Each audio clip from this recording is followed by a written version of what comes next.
In a world brimming with diverse cultures, each with its unique identity, have you ever wondered how we understand and interpret these complex societies?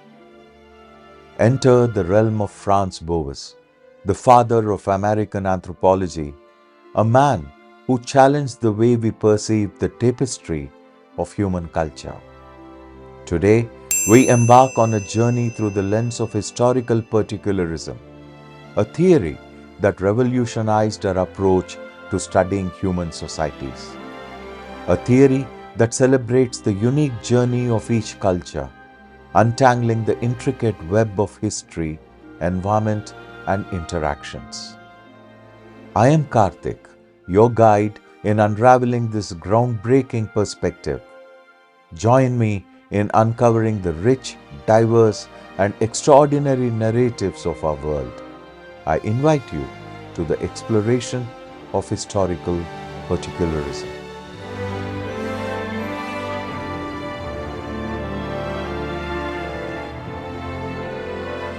Hello everyone, and welcome to our journey through a pivotal anthropological theory, historical particularism, developed by the renowned anthropologist Franz Boas.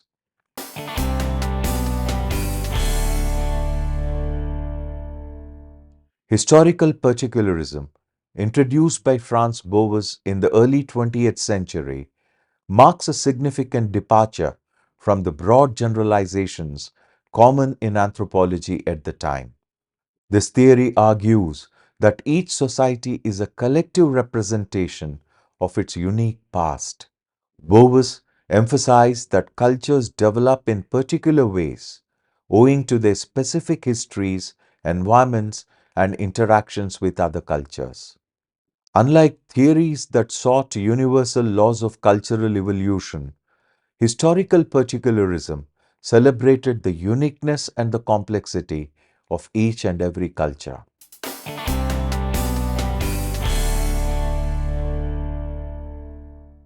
Let's look at its key principles. Number one, rejection of cultural evolution.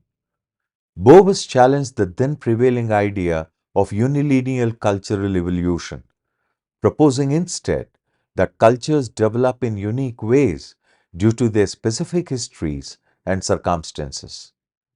The crux of historical particularism is that no single theory can explain the development of all human cultures. Boas argued against the comparative method, which sought to place cultures in a linear evolutionary sequence. Number two, importance of fieldwork and data collection. Boas emphasized detailed fieldwork and data collection, advocating for the study of cultures in their own right, rather than comparing them to fit into a preconceived evolutionary scheme. Number three, cultural relativism. A key contribution of Boas was the concept of cultural relativism, which suggests that one must understand cultural practices and beliefs within their own cultural context, rather than judging them by the standards of another culture.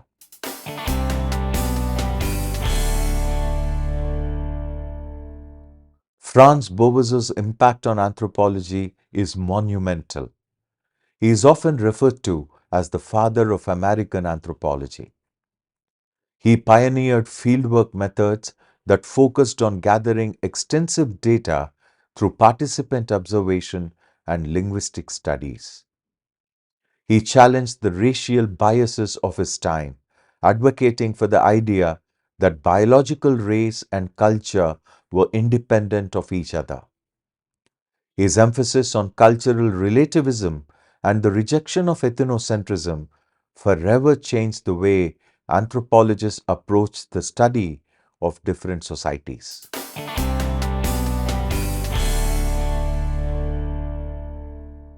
While historical particularism was revolutionary, it wasn't without critique. Some argued that Boas's focus on detailed data collection sometimes led to an accumulation of facts without broader theoretical insights. Others felt that historical particularism might overlook the potential shade patterns or commonalities across culture. Nevertheless, Boas's emphasis on thorough, unbiased cultural study remains a cornerstone of anthropological research. In conclusion, Franz Boas's historical particularism is a testament to the complex tapestry of human cultures. It underscores the importance of respecting each culture's unique trajectory and challenges us to look beyond our own conceptions.